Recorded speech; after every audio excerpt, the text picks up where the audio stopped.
Okie dokie, I believe we are all the way live. Hello and welcome to my graveyard. I'm your host of the evening, the Cemetery Man from Salem, Mass. Always taking names and kicking candy ass, live in a living color here with you on Grande's Gridiron. Yes, ladies and gentlemen, we are back for week 5 of NFL picks. And I'm not joined by a Jets fan. I'm joined by another team that wears green, the Cheeseheads. I'm joined by Alpha Romero. Welcome, my friend. How are you, man? What's going on, Grande? And as a current reigning and defending fantasy football champion for the Captain D's League here in Hopkinsville, Kentucky, I just want to say that it's a pleasure to be here and to grace you with my presence tonight. I am honored to have you on. That is a very cool belt that I didn't see that coming. That is fantastic, man. Oh my God, look at that. That is so cool. Who was your MVP in fantasy last year? They all kind of came on strong at the end there. I literally snuck into the playoffs with like an 8-8, like 500 record, and I barely snuck in, and then went through and won the whole thing. I mean, probably I guess it was Jamar Chase. I had Burrow and Chase stacked, so they really came through. I guess really the real MVP last year in my championship game, which is kind of interesting. Our championship game last year, it was me and my friend Randy, and he had a stack. He had Kirk Cousins and Justin Jefferson, and that was the game where they played my Packers, and that was the game where Jair Alexander shut down Justin Jefferson, and I think Kirk Cousins threw for like 87 yards and a couple of interceptions. So that completely killed his week. And like I said, I had Burrow and Chase, and that was also the same week that they played the Bills on Monday Night Football, where DeMar Hamlin had his incident. So they didn't even finish that game. So I didn't even get full credit for those points. So it was a weird final week, but I still pulled it out, and I make no bones about it. Hey, you can't make any bones about it. I have been to the fantasy finals 8 times in my life and lost all 8. So it was the day that I will fucking get a championship belt too if I ever do win it all, because that will be even it's 8 times sweeter to me now because I've been there all those times and lost every single time. And Kirk Cousins is no stranger to ruining my fantasy finals in the past when he was in Never trust Kirk Cousins. Oh God, Never. It's weird. He has the most touchdowns in football right now, but I know come the championship week, come the week that it matters, come the week that you need Captain Kirk, he will let your ass down. I fucking guarantee it, man. Just ask Vikings fans. You can't trust Kirk Cousins. He's and he's not a bad quarterback. He puts up good stats, but when in primetime games, I think he's like winless, or he's like a 1 win in his primetime game career or something ridiculous like that. But yeah. Do you have? Let me ask before we start our picks. Do you have any Green Bay Packers memories of your fandom? And have you ever been to Lambeau? Anything like that? Any fun stories that you'd want to tell and share? Damn, this thing's heavy. So I didn't grow up in Green Bay or even anywhere near Wisconsin. I've never been to Green Bay. Never been to Lambeau Field. That's one of my dream vacations to take here soon. Monroeville Mall was my first one, so I got that one out of the way. So I think Lambeau's probably next. But when I was a kid, I didn't really follow or even pay attention to football until I was, it would have been probably 7-8 years old. And it was the year that Brett Favre took the Packers to the Super Bowl, and they beat the Patriots in '96. And I remember watching it because we always watch the Super Bowl, so I knew the Cowboys and the Bills and the teams that had been there. But I'd never seen the Packers before, and I'd never heard of Brett Favre before. So when I saw Favre at the opening of the game throw that bomb touchdown, and just the way he celebrated and he was having a good time and stuff, that drew me in. And I just, from that instant, Favre was my guy, and the Packers were my team. And like I said, I grew up in Kentucky, so nowhere near Cheesehead Land, but there's Packers fans everywhere. But that's how I got drawn into being a cheesehead, I guess. That's great. I went to Brett Favre, your favorite player. Let's ask this the age-old question. Game on the line. You got one drive. You can choose one quarterback, Favre or Rodgers. Who are you picking and why? I don't know. Maybe it's recency bias, but I would go with Rodgers. I think Rodgers. To me, Aaron Rodgers. So, I will admit Tom Brady's probably the greatest of all time in terms of achievement and just longevity. I mean, he's got it all. But in terms of just exciting players with exciting moments, like classic NFL moments. Like Aaron Rodgers to me is maybe the greatest of all time in that category. And fourth quarter drives like magical Hail Marys and just like, oh, Rodgers has 20 seconds on the clock. He's got to get him in field goal range, and he usually does it. Whereas Favre, there were a few too many times where Favre would just kind of throw the game sealing interception, which is kind of how he ended his career in Green Bay and his career in Minnesota and pretty much anywhere he's ever played. So, yeah. It's crazy. It's like both of them. What's so weird is both of them, their last pass as Packers were game sealing interceptions, which is so wild because they're both first ballot Hall. I think Brett's already in. Brett's already in first ballot, and Aaron Rodgers, when he decides to hang it up, will be first ballot, no doubt. It's crazy that in however many years of that franchise, you only had those two guys. I mean, those were your staples. I mean, obviously you throw in like a Matt Flynn for a spot start with Rodgers hurt, or I don't think Favre ever missed a game. I don't think Favre as a Packer ever missed a fucking week. That guy was like an Iron Man. Yeah, he started every game, but there were a few games he didn't finish. Like there was the one where in Dallas where they were getting blown out and he got hurt, and then Rodgers came in and almost brought him back. And I think that's what kind of set the Packers on the idea that, we could probably get rid of Favre and bring it. Like Rodgers is ready. Like he so, but yeah, Favre, I think still holds the record. And I probably will for as far as maybe ever of just most consecutive streak of just most consecutive starts. Yeah, I know Eli Manning was close, and they benched him for Geno Smith like one random week for no reason, and it caused a stir here that you wouldn't imagine. I mean, people, grown men crying. I was like, all right, I don't know, and I don't think he would have broke the record even if he had started that game. But I mean, it is what it is. But I definitely want to hear all about your Packers. What you think about the current team and Jordan Love now that we've moved on from the Favre era, from the Rodgers era, now to are you feeling the love? We'll get there. That's the main event. That's the Monday Night Football game. So I'm very excited to discuss that with you, and we can hear all things of what you think about the Packers. But let's get into these picks, Alpha. This Thursday night, the winless Chicago Bears, your arch rivals, or as Rodgers would say, he owns them. But granted, Rodgers is not there anymore. The 0-4 Bears will travel to Washington to face the 2-2 Commanders. The Commanders -5.5 home favorites, over under 44.5. Who do you like in this one and why, buddy? Well, I mean, all bias aside, I'm not a Bears fan at all, obviously, but I think I'd probably go with Washington on this one. I think they're playing really well. I really like Eric Bieniemy a lot as their offensive coordinator. I think he's taken. I mean, if you look at the offense last year and what it's done already this year, I mean, they're miles ahead of where they were last year. And Sam Howell's actually not been bad. I mean, I don't know if he's been great, but I mean, he's definitely not been bad. Like he's been very serviceable. He's done a really good job. And Chicago, man, I just feel like I would not be surprised if Matt Eberflus gets canned within the next few weeks, to be honest with you. Just them having that lead that they had last week against Denver and then just blowing it like they did. It's I don't know. I don't know what's going on with that franchise right now, but I mean, as of right now, where they stand, if things continue the way that it's going for them, they'll have the number 1 and number 2 overall picks in the draft next year. So as a Packers fan, I kind of hope that they maybe, figure it out somewhat so they don't hold the first 2 picks of the draft next year and go get Caleb Williams and Marvin Harrison Jr. I don't want to see them twice a year, but it is what it is. So I would go with Washington on this one. Probably, what was the over-under on that one? Over-under was 44.5, and the Commanders would be giving 5.5 if you take them as the favorites.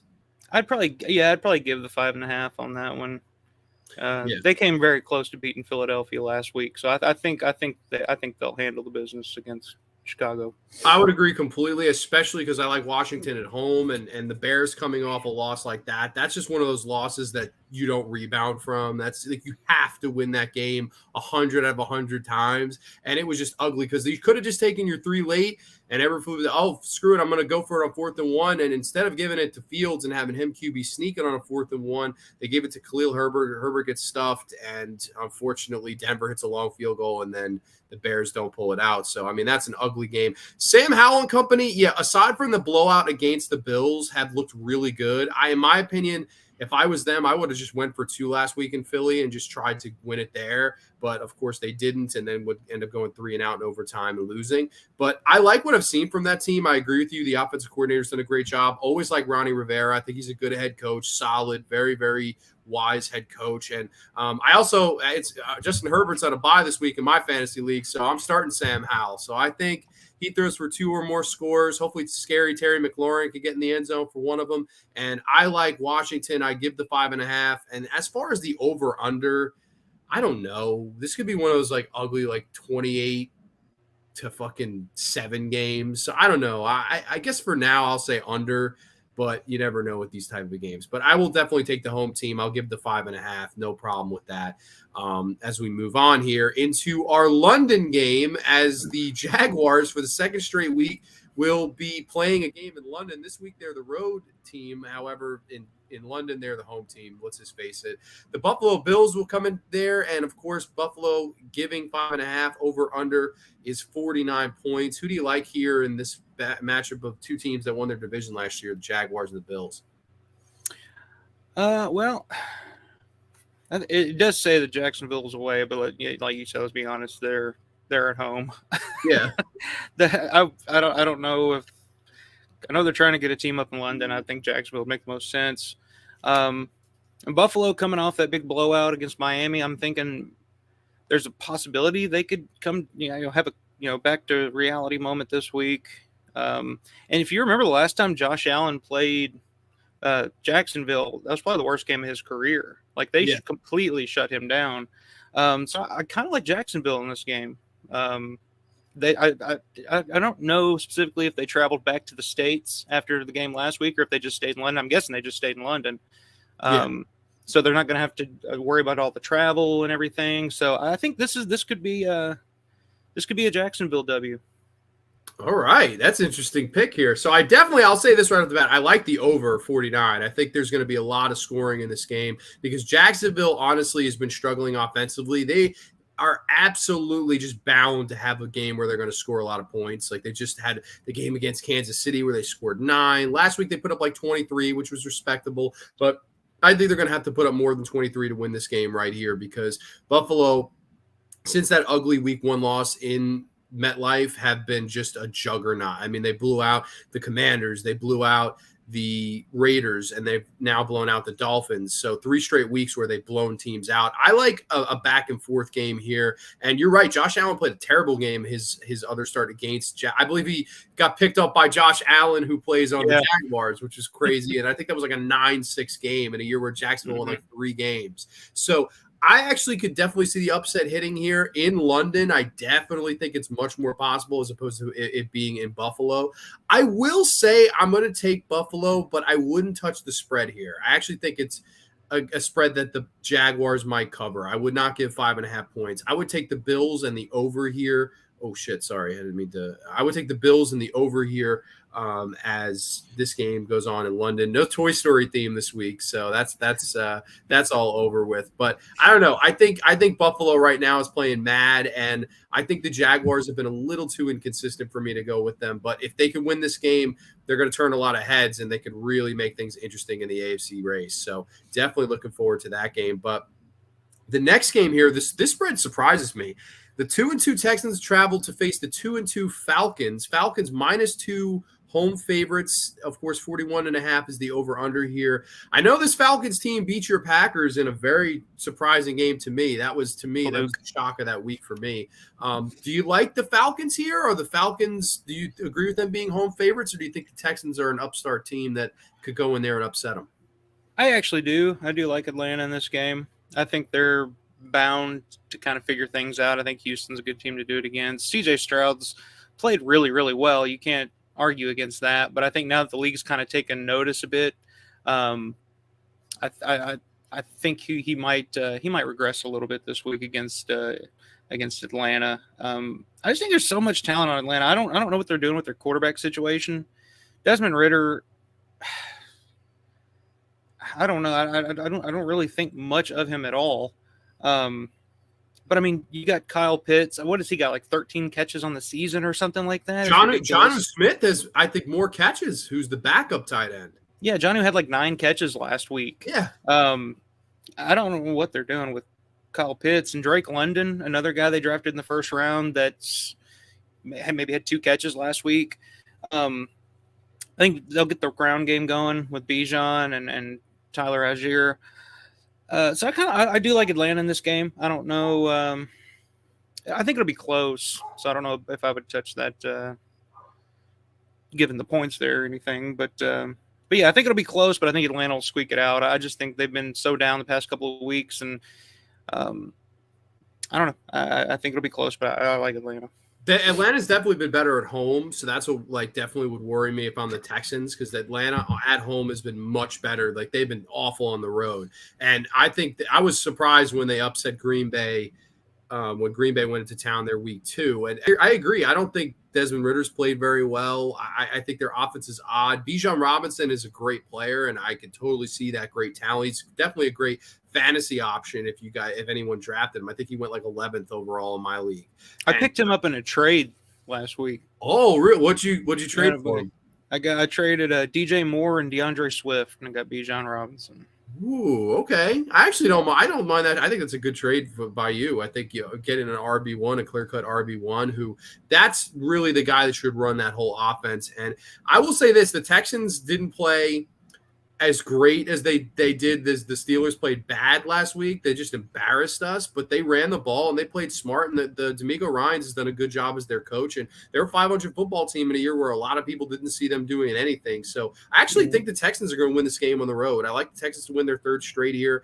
I like what they've been doing. I think Stroud is fantastic. He hasn't turned the ball over via an interception at all this year. I think he's one of only a few quarterbacks that has not thrown an interception. So that's definitely special. I think they're going to have to do a lot more this week, though. I think they're going to have to pass a little bit more to win. The Steelers, they just ran down our throats, and we couldn't stop it. Dameon Pierce had a nice day. But I think you have to get involved like Tank Dell and Nico Collins and guys like that to really beat this Atlanta team. I agree. I think it's going to be close, but I would take the +2 for the road team here. I like the underdog in this one. So give me the Texans on the road here. As, of course, I am the Ice Lord is here. Good evening, gentlemen. I am the Ice Lord. I am the Ice Lord. Welcome, my friend. Hope all's well with you.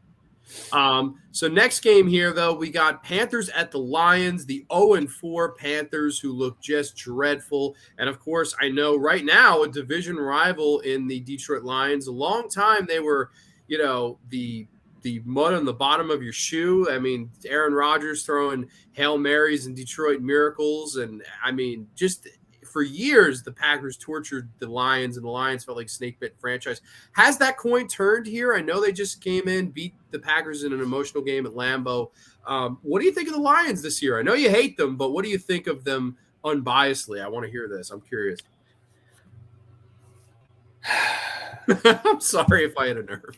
Look, Lions last week on Thursday Night Football fucking ruined my night. Like, that was hard to watch. I've seen a lot of Lions-Packers games in my life, and it's been 90% Packers whipping on the Lions. And then the Lions last week on Thursday Night Football embarrassed the Packers. I mean, LaFleur, I've never seen LaFleur so pissed in my life at that post-game press conference, even at halftime when they interviewed him. They got us good. And I think, and if you think, look back on the history of the Lions and all the great players that they've had. They've literally had possibly the greatest running back of all time and the greatest wide receiver of all time, and it never amounted to anything. Both of them just gave up, said, I'd rather just not play football anymore than have to play with fucking Lions anymore. But I think the biggest problem, even all those years with Stafford, when they had Matt Stafford and Calvin Johnson, they had some really good teams, really good players. No playoff wins. Like, they could never get over that hump. But I think the biggest difference that Dan Campbell has made with the Lions at this point is the culture aspect of it. It really feels like they've kind of turned a corner in terms of the culture of the Lions. They're trying to distance themselves from that losing culture. And even with, they've had good coaches in the past, they've had good players, but there's just always been something about, it's the Lions. Like, they're 10-6 or whatever, but they're the Lions. They'll get to the playoffs, they'll be one and done, and it'll be, whatever. But this team feels different. I mean, Jared Goff, who would have thought that, he would play as well. I mean, he's still, what is this, the third year that he's been there? I thought he was just kind of like an interchangeable guy that they just got, as extra in the trade, but he's really, really impressed me. They got the run game, they got the offensive line, their defense is playing better and better every week. Aiden Hutchinson, thank God, why did Jacksonville decide to draft that Trayvon Walker, who I guess had shown flashes, but they literally passed up Aiden Hutchinson, took him and left the Lions to pick up literally the best pass rusher in the draft. Thanks a lot, Jacksonville. So yeah, they're really impressive. I think they'll probably win the division this year. They're just a tough team, and they did the exact same stuff to the Packers last season when they knocked us out of the playoffs. They just beat our ass. Like, they're just tough. They're tough-minded. Like, literally, I was watching that game last week. It looked like grown adults beating up on children at times in that game. So yeah, I think Detroit's legit. Carolina, on the other hand, Bryce Young hasn't shown me too much at this point. I wasn't the biggest fan of that pick coming out.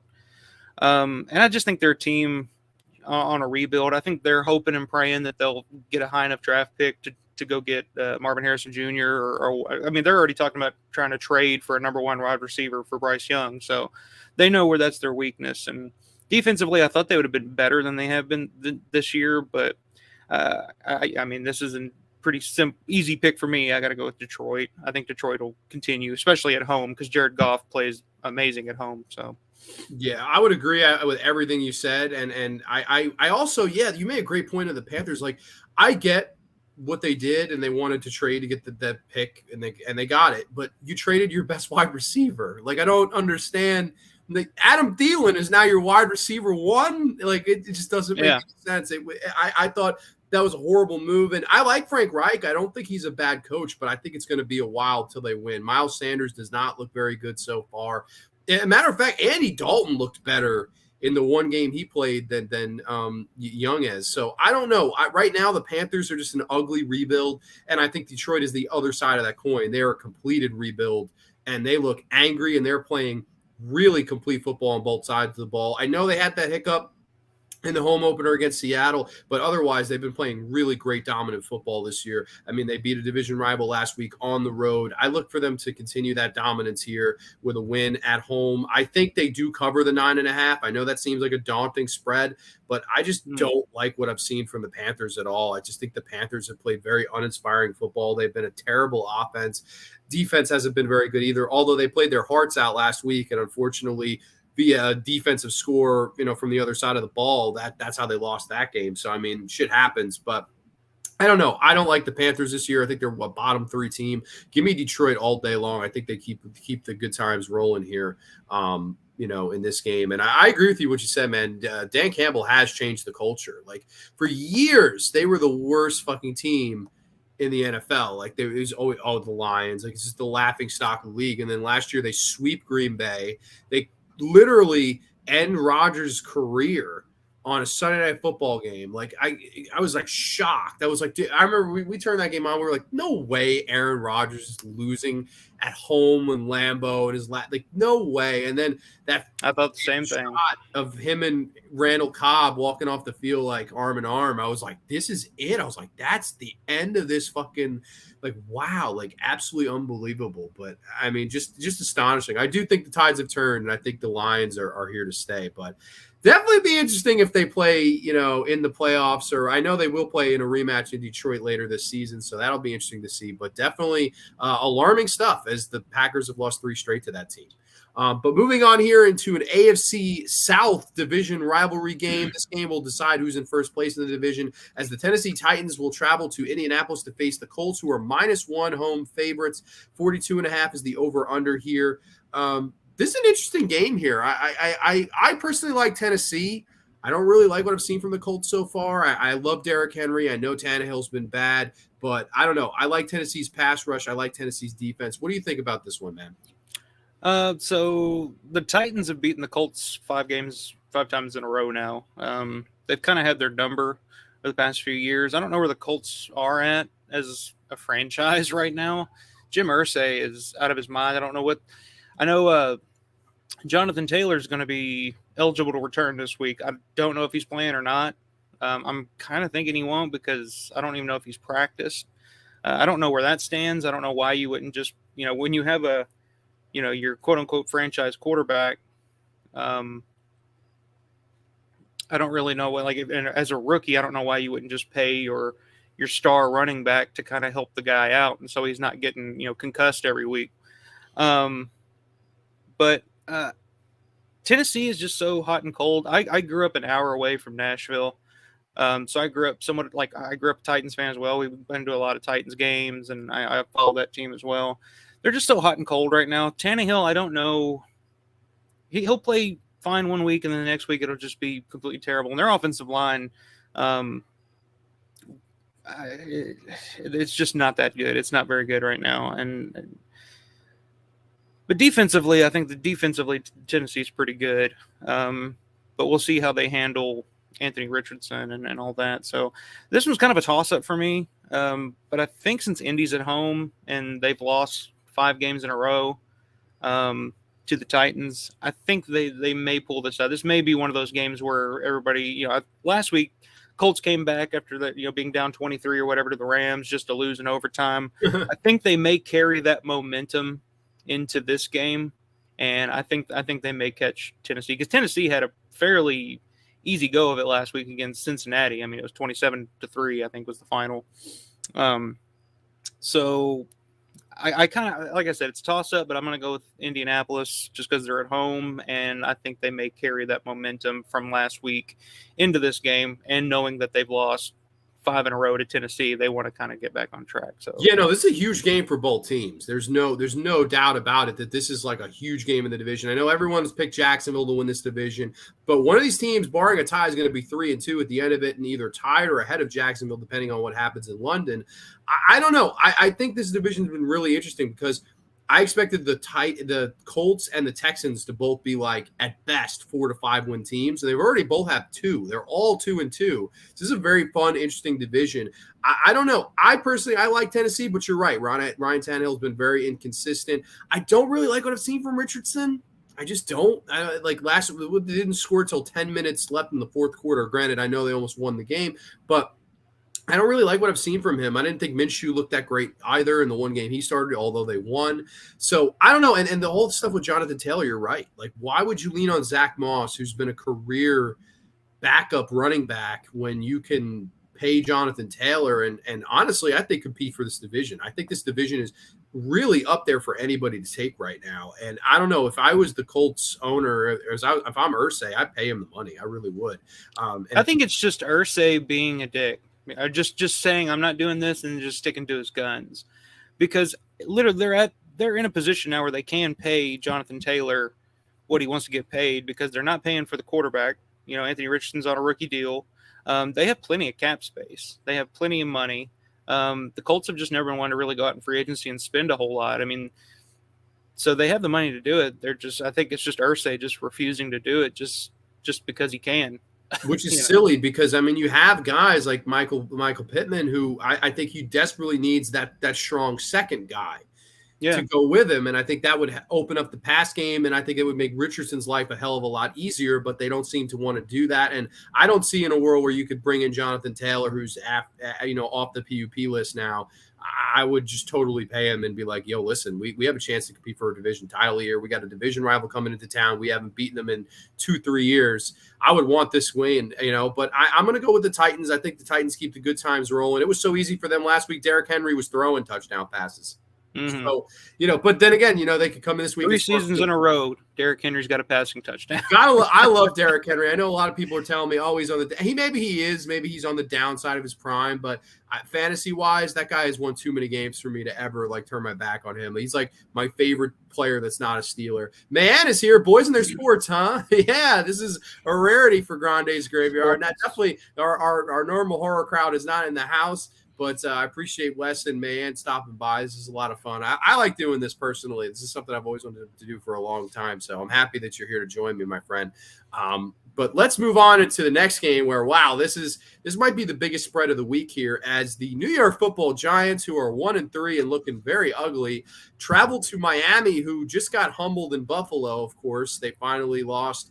The Dolphins fell to 3-1 with a 48-20 loss on the road in Buffalo against a division rival. Dolphins minus 11 home favorites here, over under of 49.5. I think the betting odds people are thinking of Miami blowout here. What do you think, man? Do you think Miami blows out the Giants here? See, this one's weird. This one's interesting because the Giants just got blown out. Embarrassed. National TV, at home, just embarrassed. They've scored 3 total points this season at home. They were shut out in the first game against Dallas. They scored 3 against Seattle. I like Dable a lot. I think Brian Dable's a good coach. Me too. I don't see him coming back the next week, like this coming week, and getting blown out again. I know how good Miami's offense is. I know how good their defense can be at times. I mean, yeah, they gave up 47 points last week to Buffalo.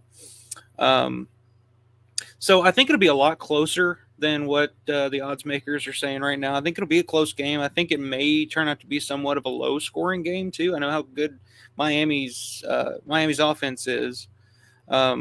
So maybe that's a little controversial, but I would take the Giants with the points there. I'd take the 11 points and go with the Giants, but I do think Miami probably wins this outright. But I do think it'll be a closer game. I don't see a blowout happening in this one. I actually completely agree with you. I would take the Giants plus 11. I would take the under as well. I agree with you there as well. I absolutely am on board with you. I could see Miami winning by 3, 4, maybe even 7. But no way they're covering minus 11. I know that the Dolphins have been, everyone's, oh my God, the Dolphins Super Bowl ready. Listen, they scored 70 on a team that didn't try. The Broncos did not try. They gave up. I mean, that I in my lifetime, never seen it. I've never seen a team just give up like that. I've seen bad, but I've never seen no effort like that. So that was really eye-opening. But I don't know, man. I don't really believe in the hype of Miami. I'm not as high on them as I am as most people. I don't know. I don't see it like a lot of people do see it. So I don't know. I don't think the Giants are going to continue to be as bad as they've been. They've been ugly. I think they've had a lead for 19 seconds this year and somehow are not an 0-4 football team. They're 1-3. So I think the Giants compete here. I do think they'll lose because Miami is 13-2 in their last 15 home games. That's wild. That's a home field advantage right there. And one of the 2 losses was to the Packers last year, funny enough, where Tua turned the ball over, threw 3 interceptions and played like shit. So, I mean, that is what it is. I don't know. I like the Giants to cover the minus 11 here. I give the Giants the 11 points and take the under as well. So we are definitely on the same page there. This next one I think is a very interesting game here because I think it's a must-win for both of these teams as the New Orleans Super Saints travel to Foxborough to face the 1-3 Patriots, who are minus 1.5 home favorites, over under of 40. Man, I never thought I'd see the day where the Patriots are 1-3 football team and basically playing for their season this week. Because I think you start 1-4, you're pretty much done in the AFC. Do they save their season here? Do they get to 2-3, or do the Super Saints go in and take care of business with Derek Carr playing less than 100% here? Man, I want to say no because it's Bill Belichick, and Bill Belichick just got blown out by the Dallas Cowboys at home, wasn't it? Wasn't it in Foxborough? No, it was in Jerry's World. Okay. Either way, Bill Belichick just got blown out. Yeah. So I don't see that happening 2 weeks in a row again, just as I talked about with Brian Dable and the Giants, but maybe even more so with this game. Yeah. I think I'll take New England to win this game. They're at home now. Mac Jones, I don't know what to think of that kid. Of course, last year he had a defensive coordinator for an offensive coordinator, so that probably didn't help his development any, but Um, but I think I think they'll do just enough. New Orleans has a really good defense, so I mean I think it'll be a low scoring game. I think it'll be close, but I think New England will pull it out in the end. Yeah, this is one of those games where it's like if you're telling me unbiasedly, I would think the Saints would win this game, but Belichick, I just don't see them going to 1-4. I just can't see it. Like I do think the Saints are the better team. I think in the dome, the Saints would win this game, but in Foxborough, I don't know how the weather's going to be. I know Carr's not 100%, and it showed last week. They only put up 6 points on offense, and I think, honestly, they should have just let Jameis Winston start because I don't think Carr looked right, and they really couldn't score. They've had a great, great defense all year long, and I do think it's going to be tough for Mac Jones. I don't – what was the over-under here? It was 40, I think. I would take the under. I know that sounds like not a lot of points, but neither one of these offenses have done shit. Like the Patriots, the only game they won, they scored 15. And the Saints won a game 16-15. I think like just really low scoring stuff. So I like the under here. I would take Belichick to rebound as well and save their season, get to 2-3 at home here. So I'm definitely on the same page with you there. Next game, this is going to hurt. This is just going to hurt because I don't know what to say. Ravens at the Steelers. Steelers plus 3.5 home underdogs with an over-under of 38. That's wild to me that the over-under is that low. Granted, Steelers-Ravens games are almost always close. So yeah, always. I mean, it's always to me. Anytime I see Ravens-Steelers, I always feel like it's going to be like a 13-9 game or something like that because it always has been. No matter how good either offense has been either year or what, it's always like a 10-14 game or something. Yeah.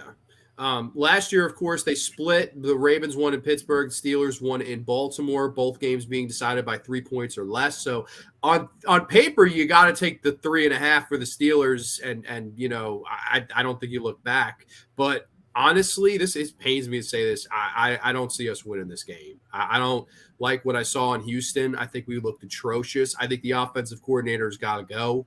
I know that Tomlin doesn't want to do it. They want him to write out the contract, and they're not going to make any changes at this juncture. That's what Mike Tomlin said today. We will not be making any changes at this juncture. I don't know what fucking juncture you want to make a change, but I don't know. At the next juncture there is, you better fire his ass because Matt Canada is not it. They look terrible. They're lucky to be a 2-2 football team. They really should be a 1-3 football team. They never should have beat the Browns. They got lucky there. And I don't know. This is a game that at home – you really, really should win, but I don't like what I've seen. I love what the defense has shown me. I hate what the offense has shown me. You may not get Kenny Pickett this week. It might be Mitch Trubisky. And I know that you were saying it doesn't matter who the quarterbacks are, doesn't matter who the offenses are. And normally it doesn't. It really doesn't. Last year, the Ravens started the backup against us both games, and he played just fine in both games. It was like one of those, we were like, oh, no Lamar, but he still played fine. Granted, there's only one Lamar, but at the same time, he didn't play bad, or it wasn't like, oh, okay, we lost because of this guy, I can't see us win this game. We can't stop the run. And what do the Ravens like to do? They like to run the ball. So I see the Steelers riding the Gus bus, and I think we're going to lose this week. I think we follow 2-3. It kills me to say it. It really does. But what do you think, man? Do you have any faith in my team, more faith in my team than me? This is the first week I picked against the Steelers, so this hurts. Let me try to raise your spirits a little bit because I'll take the Steelers. Hell yeah. I'll take the Steelers. They're at home. I think the Ravens haven't been as good as they've looked on paper so far. I think they've gotten by playing some fairly weak competition the past few weeks. Even if Pickett doesn't play and it's Mason Rudolph or whoever the hell the Steelers backup quarterback is at this point, it's Mitch Trubisky. Yeah. Yeah, it's Mitch.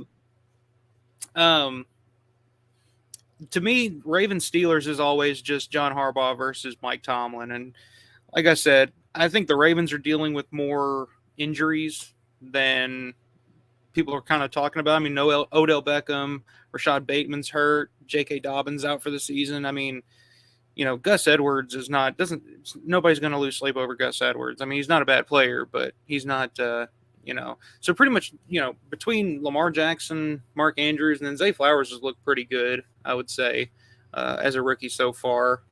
The Ravens defenses play well, but like I said, I think it's been against some weaker competition, I feel like.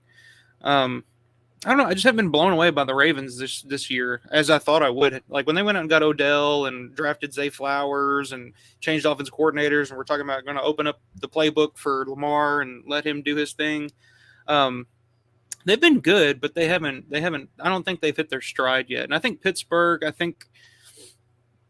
don't know. I just have a good feeling about them this week. I think they're being at home playing the Ravens. It's going to be a close game, and TJ Watt, man, that's. I never thought in a million years that TJ would eventually be better than JJ, because JJ Watt was dominant. Like there was a 2 or 3 year period there where he was just, on a different level. Yeah. But I think at this point I would, and as a Packers fan, it kills me because we were right there to take him in that draft. TJ Watt, Wisconsin, we need a pass rusher. There he is. And Ted Thompson, bless his heart, God rest his soul, said, "Nah, we'll trade back to the second round. We'll let the Steelers come up. Steelers trade up. They get TJ Watt. We trade back. We get Kevin fucking King." So, yeah, it hurts me to say that, but I love TJ Watt. I think the Steelers defense is legit. They always are under Tomlin, especially when they're playing Baltimore.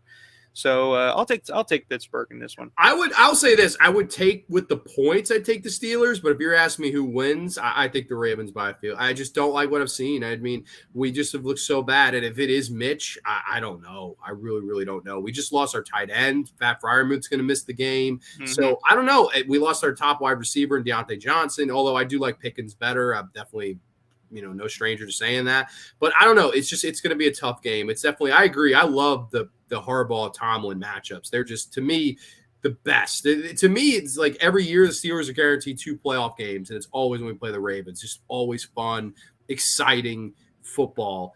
I don't know right now. I agree with you. No one's going to lose sleep over Gus Edwards, but we couldn't stop Dameon Pierce. We couldn't stop anyone.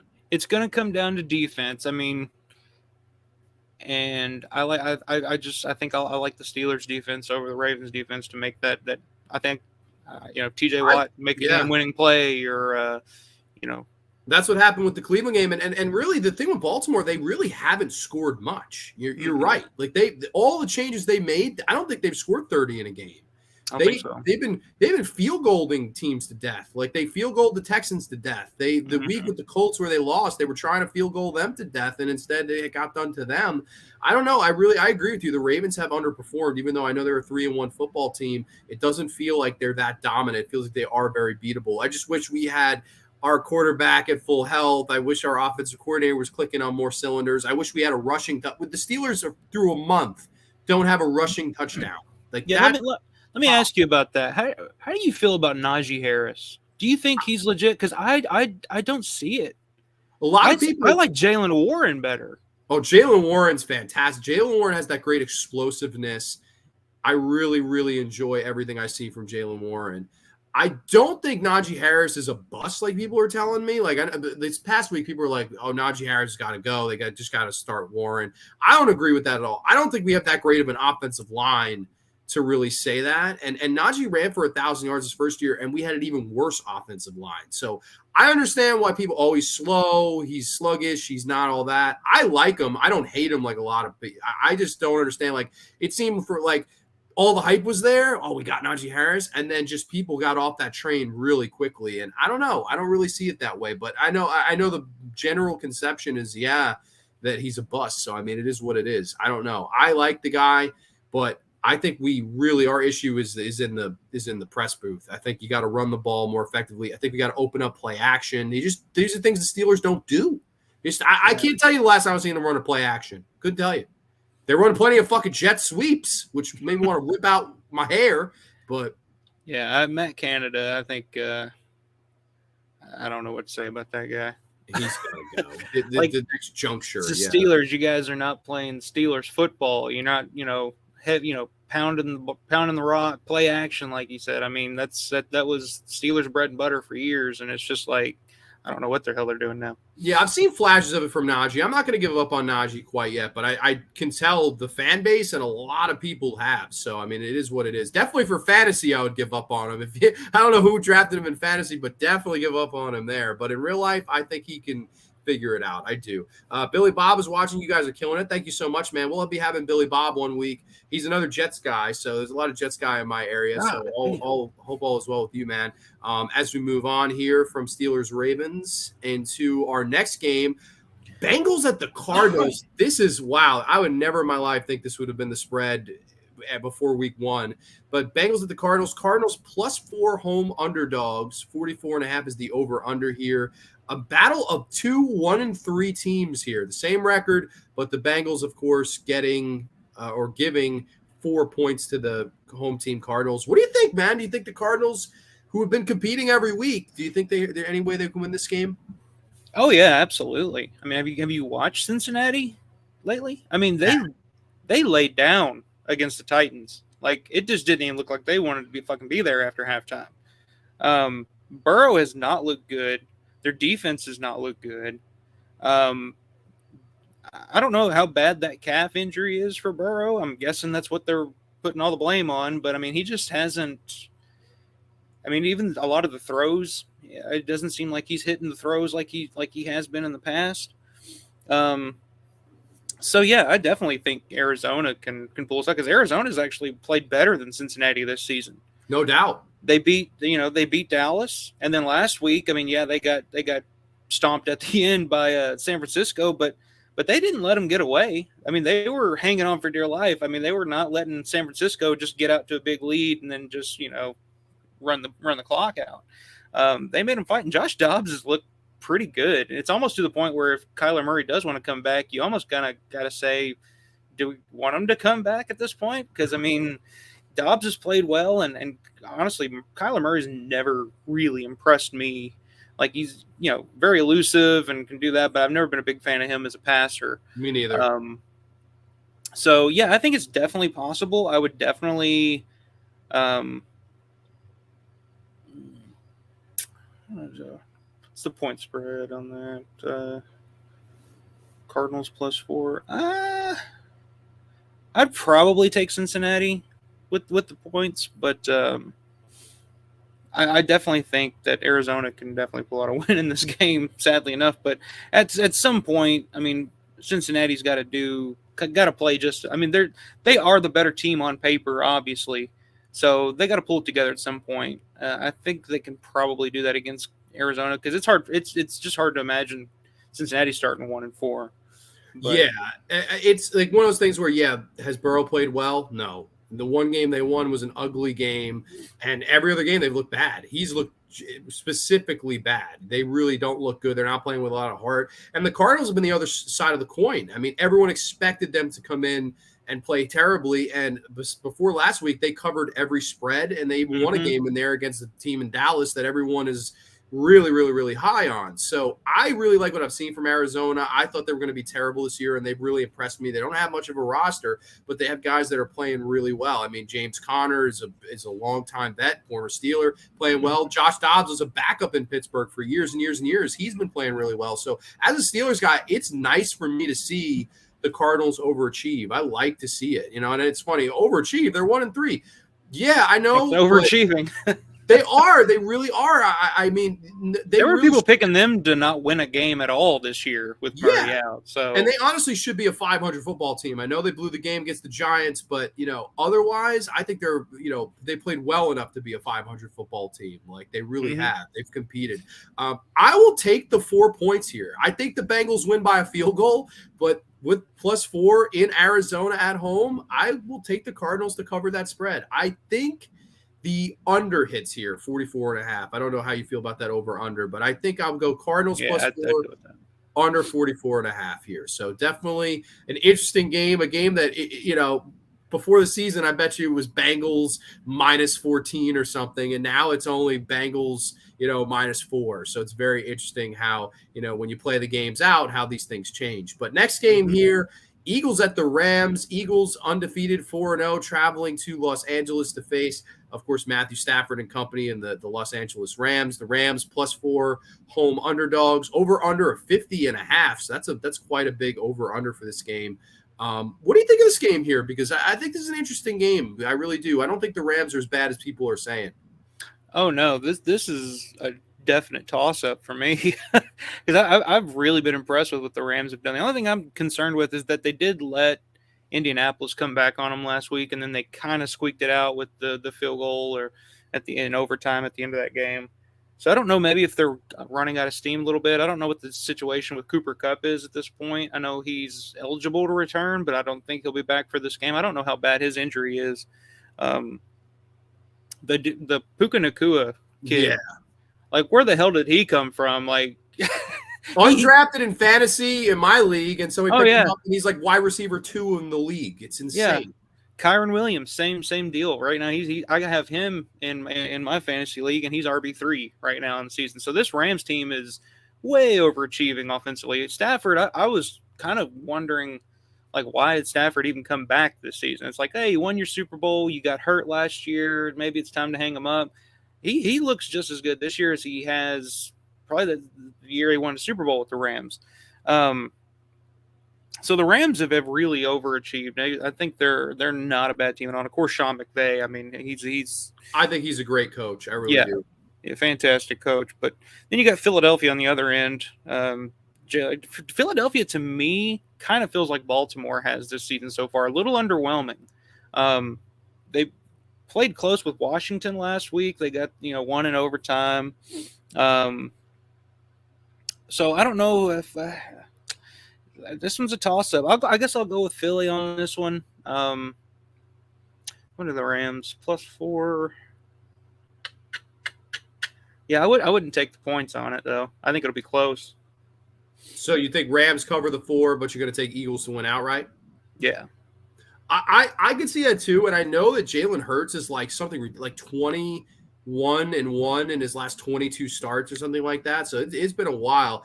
I think McVay's going to coach him up and have him right there with him because the same thing with the 49ers. They were right there. They lost by a score, and the Rams, I know they beat the Colts last week, and then I think week 1 they beat Seattle.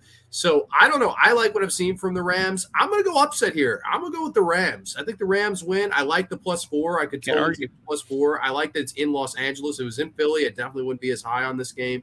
But I think the Rams are going to shock us here. I think somebody's finally going to just take advantage of the Eagles not playing as good. It's funny. It's like, oh, they've been underwhelming, but they're undefeated. They just don't look as good. They really don't. It looks like there's kinks in the armor. And Washington, I think, really, really had a great opportunity last week to beat them and didn't do it. I look for the Rams to do it here. I think the Rams go to 3-2. I think they surprise a lot of people. Definitely take the 4 points if you're betting. But I actually am going to pick the Rams outright here. And as far as the over-under 50.5, I don't know why it's that high, but it makes me think that maybe they know something I don't. I'm going to say over 50.5. I'd probably go under on it, honestly. I would too, but if for some reason, I don't know, I'm confused why it's so high. Like the Rams aren't scoring that much. Like, I don't know. I think it's just an odd over-under. But if fucking Colts-Rams goes over and Eagles-Commanders went way over, I think there was like the final like 65 points or so, 64 points. So I'm going to say over. I'm going to say over there. So next game, though, we have the 1-3 Jets facing the 1-3 Broncos, a battle of two teams that have definitely not looked great and underperformed here. Jets travel into Denver. Denver -1.5 home favorites of 43-point over-under here. Who do you like and why, man? Zach Wilson, he's starting to turn it on. Wilson versus Wilson. Yeah. So I'll take the Jets in this one. I think they'll cover. I think they found something against the Chiefs. I think their confidence has maybe bounced back. They lost, but they probably, they were right there with them. And if it weren't for some bad calls at the end of that game, they could have come back and beat the Chiefs. Yeah. So I think that defense is starting to get their rhythm. I think Zach Wilson looked like a goddamn Hall of Fame quarterback at times in that Chiefs game.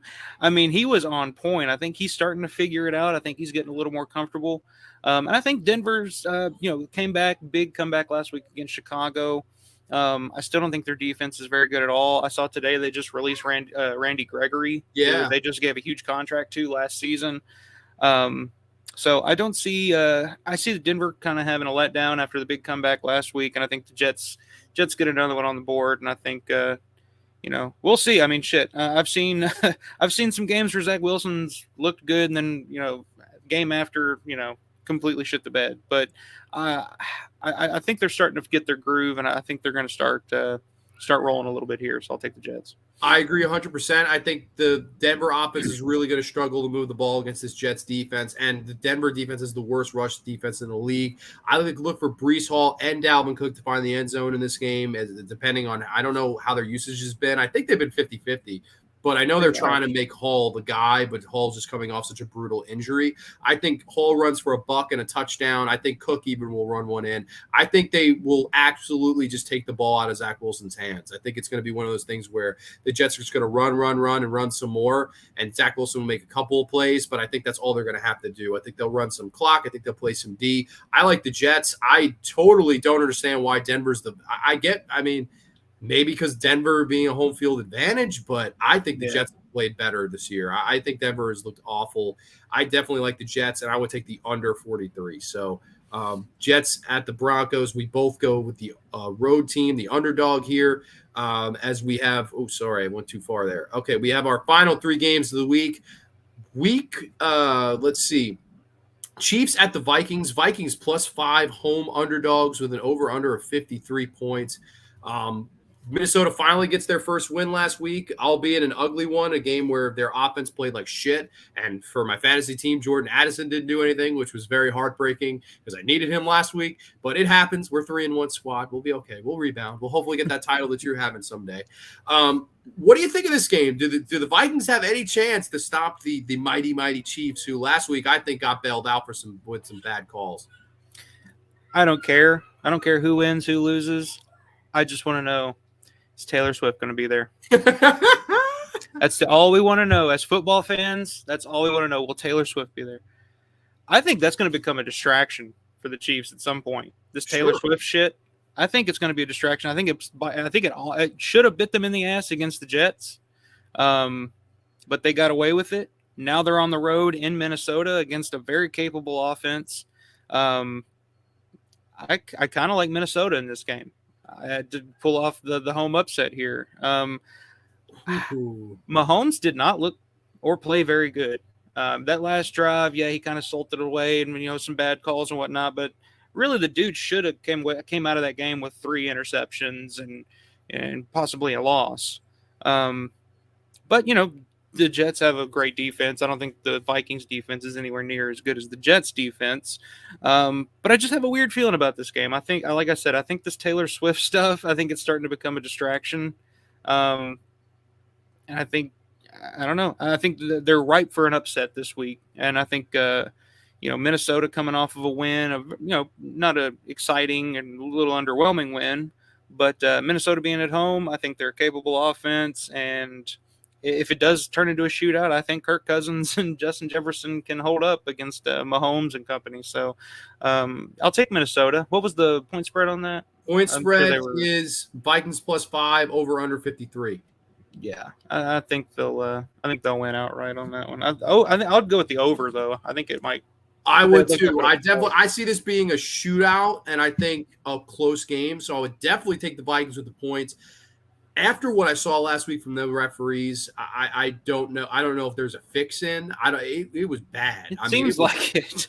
It really felt like they. And then after on their Instagram, they posted like the Chiefs are 2-0 with Taylor Swift or something like that. I'm like, this is weird. If I didn't know any better, like it smells like there's something going on. So I don't know. Yeah. Right now, Minnesota needs this win. Like this is absolutely their season. You can't start 1-4. You just can't. I know the NFC isn't, as highly touted as the AFC this year, but you can't start 1-4. You just can't. Especially when you already have trade rumors and stuff going around about Kirk Cousins, and it's like, oh well, will they trade Kirk Cousins and tank the rest of the season? And there's just, so yeah, they definitely need to win this game more so than Kansas City does, I think. I'm with you. I think the Vikings are going to win outright by a field goal. I would easily take the +5 just in case the referees try to screw you over, because if that's the case, then the Chiefs by 3, you cover and you win some money. So I would take the Vikings. I'd take the 5 points. I would take the over. I'd parlay all 3 because I think a lot of people are sleeping on Minnesota. And I wonder if that line will go up anymore. I wonder if it gets to +7 at any point. Like it could. To me, this is one of those games that it's like one of those weird games. I think it'll be because it's in the dome. It's two high-powered offenses, and it's one of those that could come down to like a last-second field goal. It could be like 36-33 or something like that at the end. So I could definitely see that going up. So do I. I do too. So next game, Sunday Night Football, and I got to be honest, I think this has got to be the most anticipated game of the weekend, no matter what team you cheer for, because these two teams right now, I think are both shoo-ins for the playoffs. I think 2 straight years, the Niners have bounced the Cowboys from the playoffs. The Cowboys are angry. They're pissed. They're on the road here. Niners minus 3.5, home favorites here, over under 45. This is what Sunday Night Football is all about. Now, when this happens, usually the game disappoints and it's a blowout. Yeah. But I don't know. I really like what I've seen for both of these teams this year. Who do you like in this matchup of the 2 NFC heavyweights, and why? Yeah, I definitely think these are probably the 2 best teams in the NFC this year. Dallas has looked really good. I mean, their defense is possibly the best in the league. I mean, they like that defense embarrassed Bill Belichick and the Patriots last week. So yeah, it's going to be, I don't know if it'll be a high scoring game. I think it might be somewhat of a low scoring game, but man, San Francisco is just a machine with all the players that they have. I don't know how they do it. Their defense is fantastic. Brock Purdy, I mean, looks like Tom Brady Jr. I mean, he just like calm, cool, collected. I mean, he's just there to run the offense. And when you have a coach like Kyle Shanahan, that's all you need is a guy to run the offense. Like, just look what Garoppolo did for all those years. And he's smart. You know, what is he lost 1 game or something as a starter? 1 playoff game. He's undefeated in the regular season. He has the highest passer rating in the NFL this season. Yeah, and I mean, you just look at the playmakers he's got. I mean, McCaffrey's on another level this year. And then McCaffrey's competing for an MVP. That's how good. Yeah, I mean, he's playing out of his mind. You got Debo, you got George Kittle, you got Brandon Ayuk, who looks like maybe a top 10 receiver in the league right now. So yeah, I think it'll be close. I think it's going to be a good game. And I like both teams a lot. I think this is possibly an NFC Championship preview. But I got to go with San Francisco.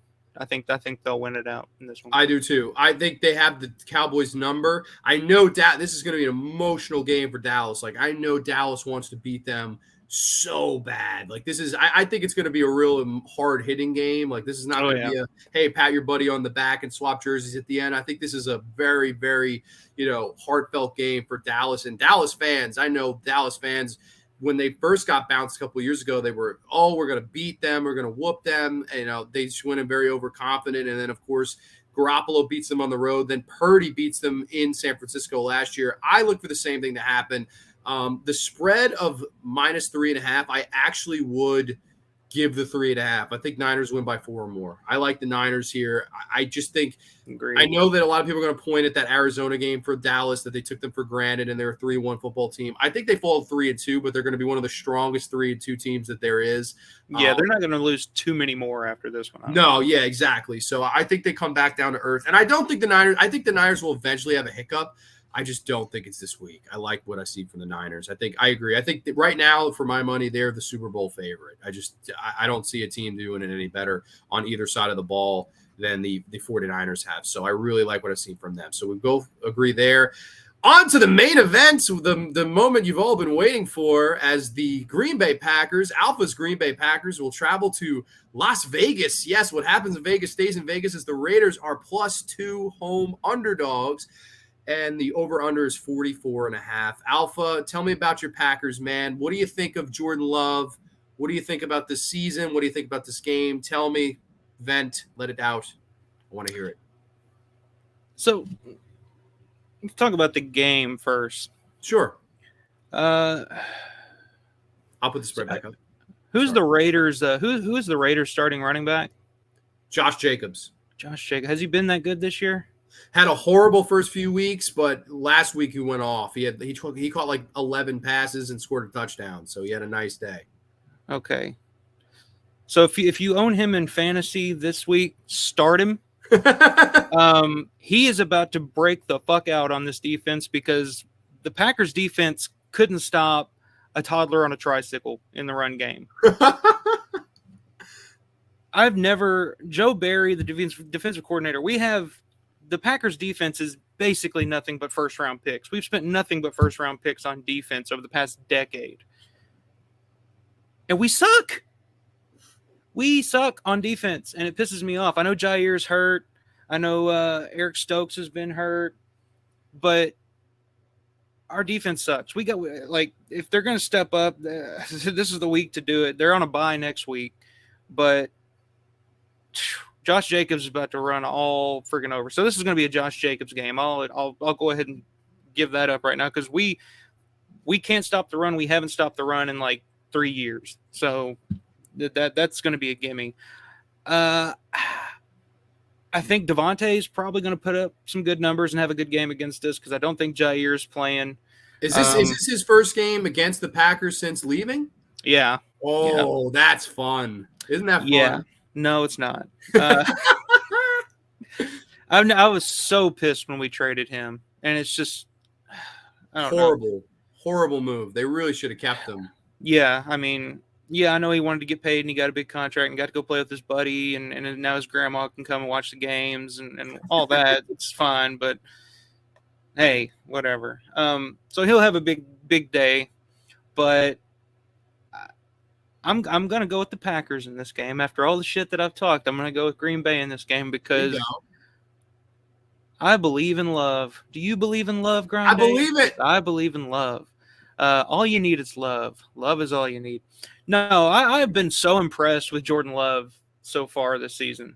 Yeah, it was a little rough in the first half last week, but they kind of got it rolling in the second half and almost came back, made it close. But his command of the offense, I think, is fantastic. I think he's got that down. And then the big comeback that they had against New Orleans, I think that was a big step. That's one big thing I wanted to see from Jordan Love, to see when he's down, can he come back? And he did that. And after we just got our asses handed to us by Detroit last week, and as mad and pissed off as Matt LaFleur was, I mean, Matt LaFleur is a pretty chill guy. But I mean, he was pissed last week. So I'm going to say that they come back this week and they get the win in Vegas. Like I said, Vegas has, some good players. I'm Max Crosby on the defense going up against our offensive tackles with Bakhtiari doing God knows what. I don't know whatever happened to him. He may never play again, to be honest with you. But Max Crosby going up against our tackles, that worries me because we couldn't block anybody last week. But I think they got the game plan. I think they're going to come in. I think they'll get the win, and I think this could be a big Christian Watson, come out 2023 game, because he had a touchdown last week, but he was pretty, as was most people on the Packers offense last week, but he was pretty invisible a lot of the game. So I think he'll have a big game. I think Aaron Jones is going to have a big game. I think he's going to come back and getting back into the fold. So I think this never fails with the Packers. It's like 1 week they'll completely forget that Aaron Jones exists. Like he had 5 carries last week and then like 2 targets or something like that. Barely used. Best player on the offense by far. And then they'll be, LaFleur will be like, oh, we barely used him. And then the following week they'll overuse him. So he'll probably have like 20 something carries and, 150 yards or something ridiculous. So I'll go Green Bay in this one. I think they'll win. I think it'll be fairly close. What was the point spread? I think Raiders are getting 2. So Raiders are home underdogs. I think the Packers will cover that. And I would probably, I'd go with the over 2. I think it'll be a pretty entertaining game. Yeah, I think so too. I'm 100% on board with you. I would give the 2 points. I might even give a field goal. I just don't like Josh McDaniels. I don't like anything he's done as the head coach for this Raiders team. I think they've looked terrible. They're just really horribly coached. And I don't know. I think number one, LaFleur is a better coach. Just if you're going coach on coach, there's no comparison. The Packers have the better coach here. And Love has shown me a lot too. I wasn't as high on Love. I was thinking, I don't know what to think here. And I even week 1 picked the Bears to beat them. I remember that. I'll tell you one thing. I hadn't picked the Packers was like the only team, because I went 11-6 the first 2 weeks, and the last 2 weeks I went 12-5. And the Packers, until last week, I picked them wrong every week. finally picked one right with Detroit going over them. But I think I continue that winning streak here with the picking Packers games. I like the Packers to win this game. Smart man. Really, really think that Aaron Jones will be the difference maker in this game. I think he goes in for at least 2 touchdowns, and I think Love will do just enough, manage the game. I don't like what I've seen from the Raiders at all. And honestly, I think this game is a big bounce back week for them because they just got humiliated in Lambeau against a division rival. I think they get back into the win column, and I do think they compete for a wild card this year. I don't know. I do too. I don't know if they have the greatest shot at the division, and I'm not just saying that because they lost heads up to Detroit last week. I really just think Detroit is on another level. I don't know if there's going to be catching Detroit this year. I think they're one of the top 4 teams in that conference, but I don't think that's to say the Packers can't win a wild card. I really do think they're going to be in that competition. And it's games like this you got to win if you're going to make a wild card. You lose a game like this, you're a pretender. You're not a wild card. You can't lose to the fucking Raiders. They really have looked bad.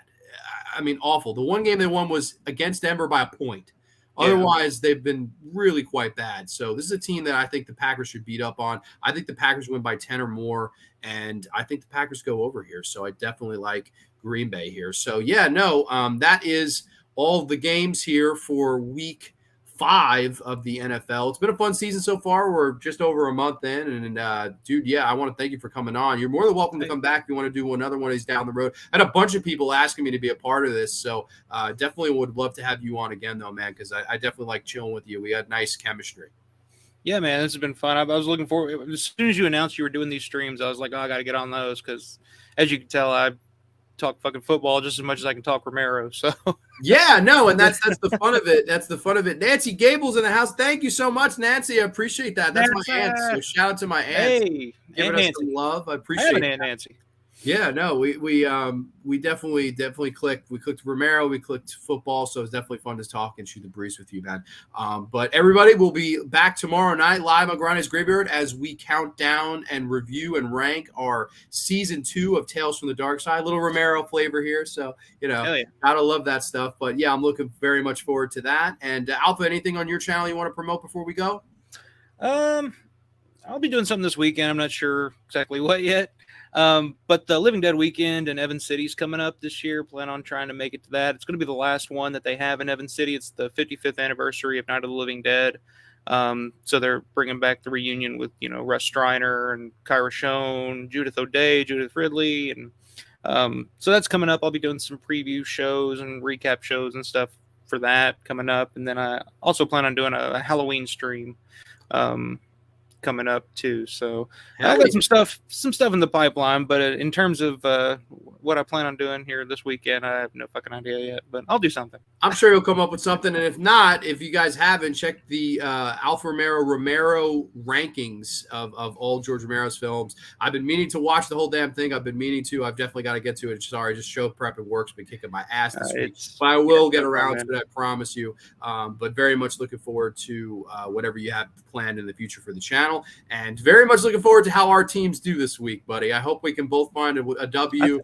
I think we'll both come out with dubs this week. I hope so. I hope you're right. I think with the plus 3.5 we will, but I don't know. Otherwise, I definitely have more faith in your team and their matchup than mine. But everybody, thank you so much. If you liked our picks, if you have your picks, let us know down below, and we will catch you next time only on the Graveyard. Good night, everybody.